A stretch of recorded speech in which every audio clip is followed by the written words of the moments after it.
Gostaria que você falasse aqui, com 14 milhões de desempregados em todo o país, o trabalho informal acaba sendo a única saída para muitos brasileiros. Só que dados do IBGE apontam que 4 a cada 10 trabalhadores estão na informalidade. Gostaria que você falasse desse cenário aqui em Alagoas. Bom dia. Bom dia, Viderlan. O cenário é o mais caótico possível, né? Você falou aí que dados do IBGE apontam que de cada 10 trabalhadores, 4 estão na informalidade. Exato. É uma realidade, mas, infelizmente, a grande maioria desses trabalhadores vão para a informalidade. É a única tábua de salvação. Sim. É a única tábua de salvação. Para você ter uma ideia, aqui em Alagoas, só nos primeiros 6 meses, né, desse ano, o estado de Alagoas extinguiu, as empresas do estado de Alagoas extinguiu cerca de 20 mil postos de trabalho seletistas de carteira fechada. Isso contribui ainda mais com a informalidade.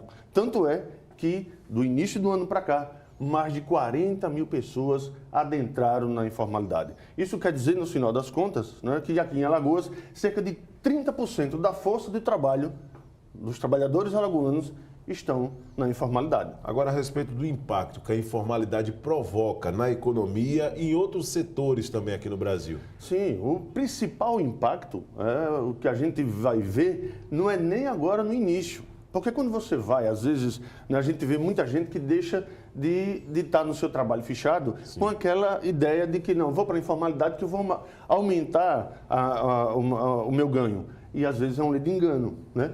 Volto a dizer, hoje nós temos aí, só aqui no Brasil, 600 mil motoristas por aplicativos. Essas pessoas, nenhuma dessas pessoas tem garantia nenhuma, né? Um cidadão como esse, e isso é o impacto, um cidadão como esse, se precisar de um auxílio-doença, ele não tem para onde correr. Se precisar de uma aposentadoria por invalidez, do mesmo jeito, que Deus o livre e guarde, uma pessoa dessa morre de acidente, e infelizmente não vai ficar nada para os seus dependentes. E pior, não é só o trabalhador que está na informalidade, não. Milhões de empresas, inclusive aqui em Alagoas, estão também na informalidade. E isso aí é perda, é prejuízo para o governo, né? Porque quando você não tem arrecadação, vai faltar onde? Vai faltar na Previdência, vai faltar na contribuição para empregos, para geração de emprego e renda, não é isso? Vai faltar dinheiro para fazer o asfalto no meio da rua, para a educação, para a saúde. Então, a maior preocupação em relação à informalidade hoje, a realidade da informalidade no Brasil, são as consequências que vão ocorrer lá na frente. Agora, às vezes, você vê aí o próprio governo, né? O próprio governo já havia dito, né? O presidente Bolsonaro, já em pré-campanha, dizia que o brasileiro teria que escolher ou mais empregos ou menos direito, ou menos direitos e mais emprego. Olha que situação, deixa todo mundo naquela verdadeira sinuca de bico. Pergunto para você aqui, Israel, a respeito se existe a possibilidade de uma solução a curto prazo para a informalidade. Eu acredito que não, Viderlan. Eu acredito que não. Primeiro porque eu acredito que a gente só vai sair desse cenário quando a economia começar a crescer, né?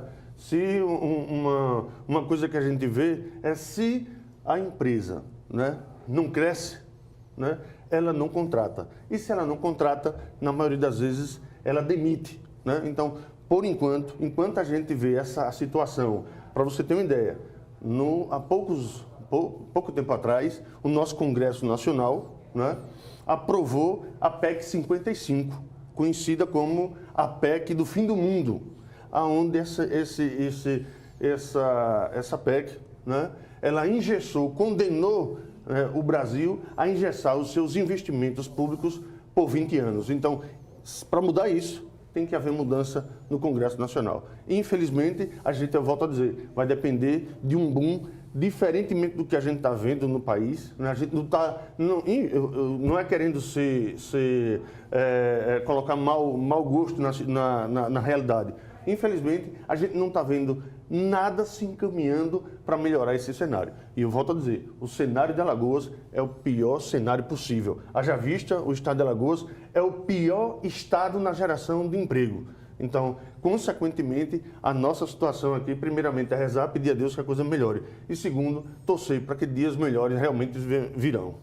Agora, ô Israel, para quem ainda está na informalidade, nosso telespectador, qual a mensagem que você deixa para ele nessa sua despedida, nessa sua última participação aqui nesta quinta-feira no quadro Emprego e Renda? Não, o que eu quero dizer para vocês, jovens, principalmente vocês jovens que estão nos assistindo nesse exato momento, é de que se capacitem, se preparem. Existem maneiras, né, das mais variadas possíveis que vocês possam se preocupar com essa questão da capacitação. Né? O Brasil passa por um momento muito difícil, Alagoas não é diferente, mas o que a gente tem que torcer é que a grande resposta que a gente pode dar é nas urnas.